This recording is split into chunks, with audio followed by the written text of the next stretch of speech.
vamos dar um bizu sobre os principais conceitos de Grécia, bem rápido. Só o que cai no vestibular, só o que pode salvar muita questão. Pode salvar muita questão. Vamos lá. Linha do tempo. É muito importante ter uma linha do tempo geral, para não cometer anacronismos, né?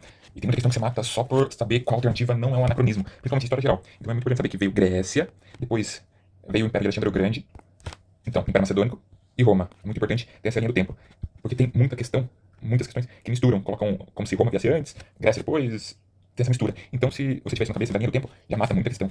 Tá? A linha do tempo dentro da própria Grécia também é muito importante, mata muita questão. Rapidinho, a gente tem os períodos, né, que é o período homérico, aliás, período pré-homérico, período homérico, período arcaico, período clássico e período helenístico.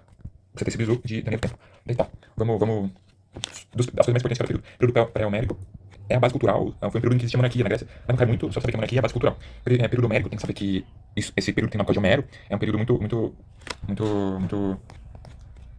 místico, que tem muita força da religião, e surgiu a aristocracia, dos eupátridas. É nesse contexto que surge a aristocracia na Grécia. Nesse contexto surge a aristocracia, essa aristocracia é ligada à terra e é ligada a núcleos familiares.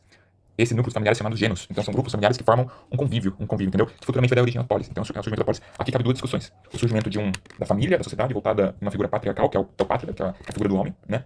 E esse pátria também possui terras. Então surge a questão de uma aristocracia ligada à terra. Surge também a ideia de propriedade privada, a propriedade das terras de uma pessoa. Então essa dualidade de debate, a formação de uma figura masculina, patriarcal, e da posse de terras. Tá? Isso é importante para o período homérico. Já foi dois períodos, então. Já foi dois períodos. Continuando. Esses genos, esses núcleos familiares deram tão certo que surgiu a polis, que é a expansão. Né? É uma cidade-estado. Basicamente, essas cidades-estados começaram a dar certo e começaram a expandir por todo o mar Mediterrâneo, formando colônias. Então, várias polis em todo o mundo grego.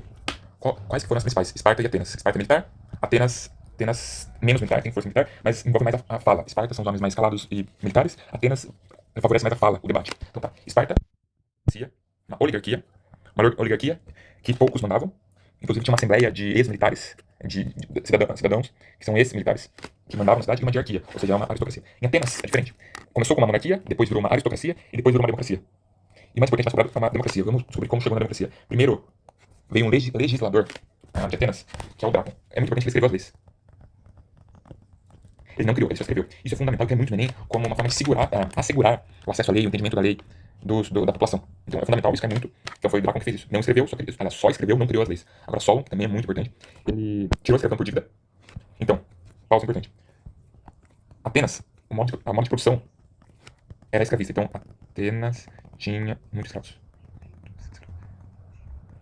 Tinha muitos escravos. Tinha modo de produção escravista. Solon tirou a escravidão por dívida. Então, como é que Solon, como é que podia ser escravidão? Escravidão podia ser por dívida ou por derrota militar. Então Solon tirou a escravidão por dívida, agora só pode por derrota militar.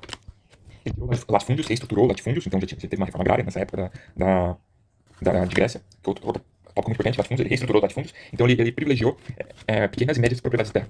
Ele criou a Bulé e o Elieu, que são assembleias, umas eupátridas e outras da população dos cidadãos. Né? Muito importante, Clístenes criou a democracia, princípios da democracia ateniense. Isonomia, todo cidadão é igual perante a lei. Isegoria, todo cidadão tem direito à fala nas assembleias que eles faziam. Na isotimia, todo cidadão tem direito a cargo. Lembrando que já caiu, que alguns cargos públicos eram sorteados. Então, esse sorteio fazia parte da democracia grega. Ostracismo, que tem muita chance de cair, ainda mais com a situação política atual do Brasil. Ostracismo, qualquer pessoa que atacasse contra a democracia, que fosse contra a democracia, podia ser expulsa de Atenas, podia ser banida de Atenas. Isso é muito importante. Esses são os princípios fundamentais. Agora vamos dar só uma análise do modo de produção que cai muito. Em Esparta, o modo de produção está mais ligado a uma servidão.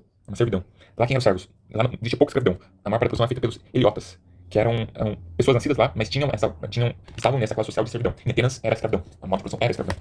Vamos continuar aqui bem rápido. Seguindo a cronologia, a gente parou no período arcaico, que foi quando surgiu as polis, essas duas polis que a gente acabou de falar. E o que aconteceu? Esse período arcaico como ele teve fim? Nas guerras médicas. Por que teve fim? Porque Atenas começou a ter muito sucesso entre as outras polis, que deu origem ao período clássico de Atenas.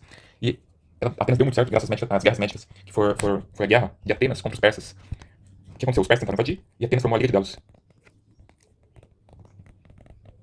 Foi uma liga militar, chefreada por Atenas, com outras polis gregas, em que Atenas lutou contra a invasão persa. Essa Liga de Delos juntou Atenas e Esparta. Juntou Atenas e Esparta sob a liderança de Atenas para ir contra os persas. É retratado no filme 300. Essa guerra do Médicas e essa Liga de Delos é retratada no filme 300. Não é exatamente assim, né? Mas o filme, né? Uma cultura popular. Não pode cair a relação do filme com a história. Então a vitória de Atenas juntou o período clássico, em que houve um fortalecimento da democracia. Um nome muito importante no fortalecimento da democracia, que está ligado com essa época de ouro da democracia, que foi um político importante de Atenas. E a filosofia, que nesse período criou Sócrates.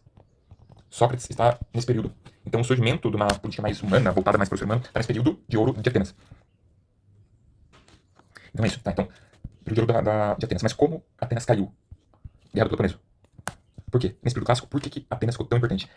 Na Liga de Delos, que ela formou e manteve após a vitória sobre os persas, ela captava impostos de outras polis. E ela usava esses impostos para fortalecer a sua estrutura, o seu povo, a sua cultura. Mas teve uma cidade que não gostou disso, Esparta. Então, Esparta criou a Liga do Peloponeso. Formou a Liga do Peloponeso. Que lutou contra a Liga de Delos e venceu. Então, Esparta venceu.